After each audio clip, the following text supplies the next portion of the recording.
Antoine Sébière, merci de participer à ces rencontres. Merci de nous accueillir.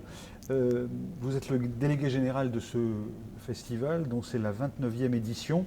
Première question, beaucoup de festivals, plus d'un millier, ont été annulés en France cette année. Il y avait d'ailleurs une réunion au ministère de la Culture ce matin. On est le vendredi 2 octobre. Vous êtes passé entre les gouttes.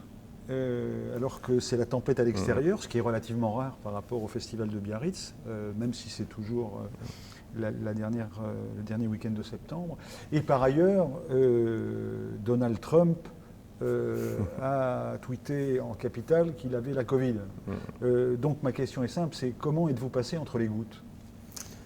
Je crois qu'on a dû faire preuve de résilience, on a fait le dos rond, on est resté souple et prêt à toutes les hypothèses jusqu'au bout, en ayant conscience qu'à tout moment, tout pouvait s'arrêter et d'envisager des scénarios. C'est la première fois qu'on a autant de scénarios d'organisation budgétaire.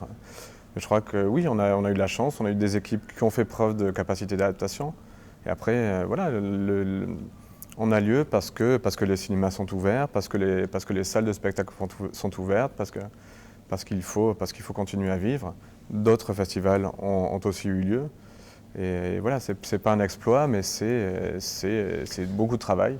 Mais on a la chance d'être là. En même temps, ça suppose des difficultés, puisque l'Amérique latine, c'est très loin.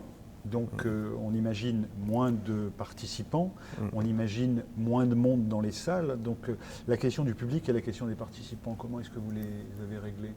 Alors évidemment, il y a moins de participants de toute façon parce pour une grande partie des pays d'Amérique latine, les frontières sont fermées avec l'Union européenne, sauf l'Uruguay. Donc on a eu la chance d'avoir sélectionné des films uruguayens, qu'on n'a pas sélectionnés pour cette raison, mais dont les réalisateurs ont pu venir. Et puis il se trouve qu'une partie des cinéastes, des films qu'on a sélectionnés vivent qui à Rome, qui à Londres, qui à Lisbonne, et qu'on a pu quand même avoir une délégation de réalisateurs qui sont venus rencontrer le public. Après, quant au public, évidemment, on travaille sur des jauges réduites, on suit des protocoles coronavirus qui sont très stricts, et on a été très prudents pour justement éviter toute possibilité de promiscuité dans les salles ou dans les espaces du festival. Mais on a la chance d'avoir de grandes salles, de belles salles, et on a un public qui est très fidèle et qui avait envie, dont on sent quand même un désir de revenir dans les salles, de rencontrer des artistes, enfin voilà, de se confronter à la culture. À Biarritz est singulier, il y a une forme, c'est un festival avec un public qui a une culture. Le Pays Basque et l'Amérique latine, il y a là quelque chose qui est de l'ordre du culturel. Par rapport à ça, peut-être c'est une question d'avenir pour les prochaines éditions. Comment est-ce que vous rajeunissez votre public sur cette dimension culturelle? On a effectivement des gens qui sont peut-être délettrés, en tout cas qui ont une curiosité par rapport à l'Amérique latine, que ce soit pour son cinéma, pour sa littérature. Comment est-ce que sur ce même fond culturel, on attire des jeunes générations? C'est un combat tous les jours et c'est un questionnement central, je crois, pour tous les festivals, les manifestations, les lieux culturels. C'est le rajeunissement des publics. On sait que le public du cinéma en France, et en particulier du cinéma d'auteur, et dans le cadre duquel le cinéma d'Amérique latine, c'est une petite niche, c'est une toute petite niche. C'est un public qui est en train de vieillir. Donc nous, on entreprend un travail de fond qui est assez important avec les scolaires, donc pendant le temps du festival, mais aussi tout au long de l'année. Les scolaires cette année, c'est pas évident, on connaît le contexte et il y a quand même une frilosité des chefs d'établissement pour envoyer des classes au festival. Mais il y a des profs qui s'engagent, qui ont envie de venir. Et je pense que le plus tôt on confronte les jeunes à des images ou à des propositions culturelles qu'ils ne connaissent pas, qui leur sont a priori absolument étrangères et qui leur parlent, le plus tôt on arrive à créer ce lien. Et le plus prometteur c'est pour leur confrontation à la diversité culturelle en fait, plus tard dans leur parcours.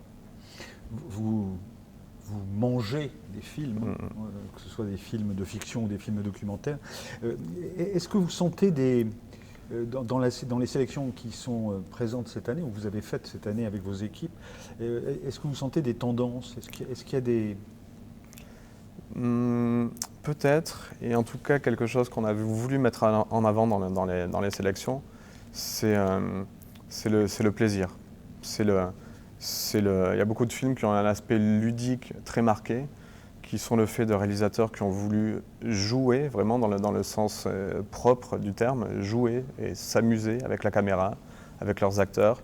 Beaucoup de films qui ont été faits dans une économie très réduite et dans une atmosphère très familiale. Il y a beaucoup de petits films et qui, paradoxalement, ces petites productions très indépendantes, ont peut-être moins souffert que d'autres films qui sont plus produits, qui sont des machines un peu plus lourdes, ont peut-être moins souffert de la crise que tout le monde traverse.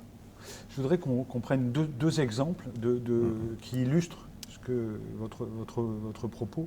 Alors, vous avez choisi dans la sélection fiction La Veronica, qui est un film chilien de Leonardo Medel. La Veronica, qu'est-ce que c'est en un mot, avant qu'on en regarde un extrait? En un mot? Ou en deux, hein. C'est contemporain. Parce que quand vous me dites contemporain, je dis bon, quoi, c'est les réseaux sociaux, c'est la quête identitaire.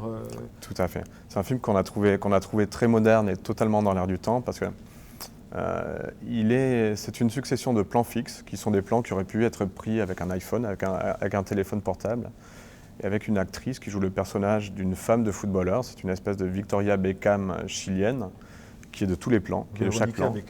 De Victoria Beckham. Et chaque séquence, chaque plan est une facette supplémentaire de sa personnalité. C'est un film qui parle du rapport à soi-même, du rapport à son image, d'une certaine forme de narcissisme moderne,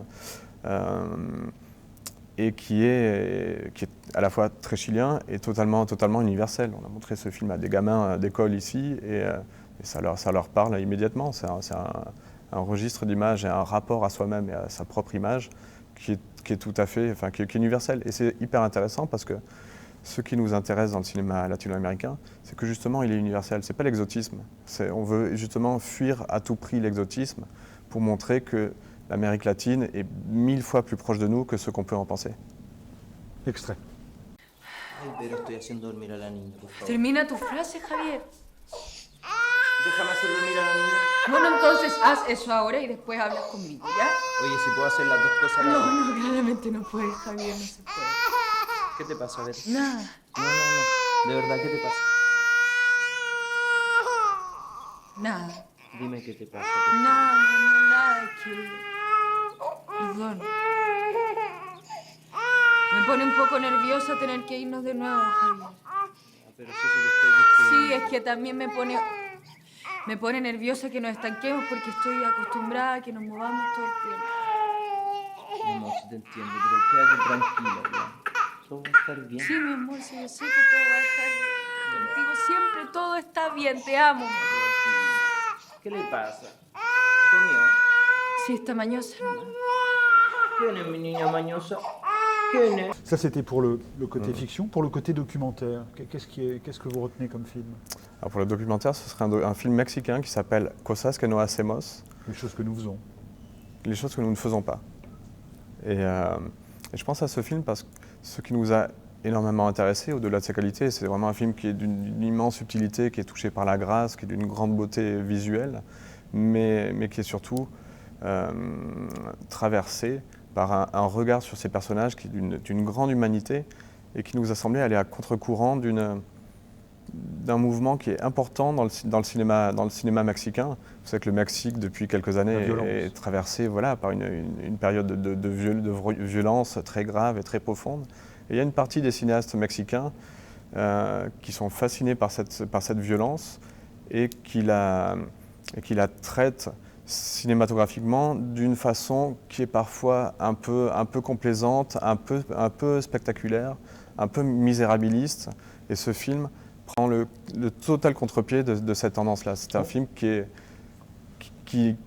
fait dans le même contexte. La violence existe, elle est là, mais le regard du réalisateur et ce qu'il montre de la réalité du Mexique sans rien éluder est un regard lumineux, amoureux, porteur d'espoir. Et nous, c'est cet espoir-là qu'on a envie de montrer au Mexique, comme ailleurs. Voilà, c'est un pays qui est beaucoup plus complexe que ce qu'on peut en penser. Et pour la dimension violente, on voit Jorge Volpi, le romancier fait. Volpi, qui a dirigé l'Institut mexicain à Paris, me semble-t-il. Et on parlait avec lui de la violence au Mexique, ici même, l'an dernier. L'empathie, l'humanisme au Mexique, avec ce film documentaire de Bruno Santamaria. Extrait.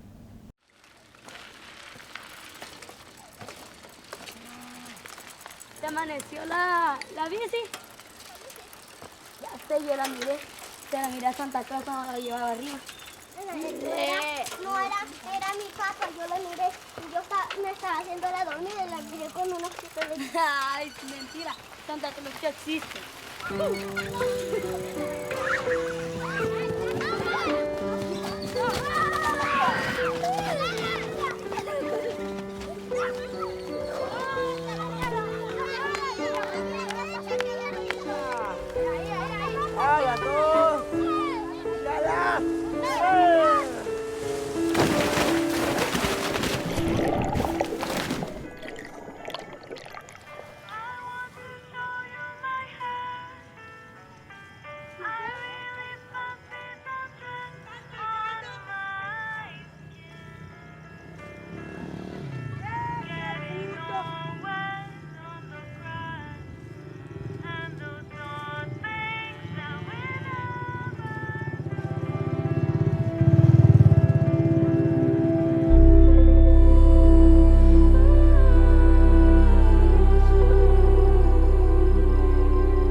Antoine Sebir, question sur le financement d'un festival comme celui-ci. La Covid, des jauges moindres, des géopolitiques locales. Enfin, comment est-ce qu'on fait pour financer ce type de festival? Est-ce que c'est toujours aussi facile? Est-ce qu'il y a des craintes du côté des possibilités de réussir toujours à ce niveau d'exigence et de qualité? Oui, bien sûr, c'est beaucoup plus difficile une année comme celle-ci que d'habitude. C'est jamais facile. C'est toujours, on repart à zéro quasiment chaque année. Cette année, non, c'est évidemment particulièrement difficile. Perte de billetterie, des partenaires privés qui sont dans des situations telles qu'ils ne peuvent plus soutenir le festival. Des mesures, des protocoles sanitaires qui ont un coût aussi. Faut quand même en tenir compte, et des incertitudes constantes sur les soutiens publics. Mais on est un festival qui a des partenaires institutionnels fidèles qui ont décidé de maintenir leur soutien, et je crois que c'est tout à l'honneur de la puissance publique que de protéger la création, la culture, a fortiori dans des périodes comme celle qu'on est en train de vivre. J'ai une dernière question. Qui est-ce? Cette année, la thématique, le focus du festival, c'est Latinos in the USA. Voilà, on a voulu s'interroger sur les réalités vécues par les diasporas latino-américaines aux États-Unis. Et l'image qu'on a choisie pour incarner cette édition, c'est inspiré d'un personnage qui est très connu dans toute l'Amérique latine, qui est la Guadalupe, la Vierge de Guadalupe, qui est presque devenue une image pop, qu'on a métissé de petites touches américaines avec la couronne de la Statue de la Liberté. Et dans le générique, on voit des dollars, enfin on voit tout ce qu'il faut. Tout à fait, c'est assez ludique. On vous souhaite beaucoup de dollars pour l'année prochaine. Merci beaucoup Antoine Sebir. Merci beaucoup, merci pour l'invitation.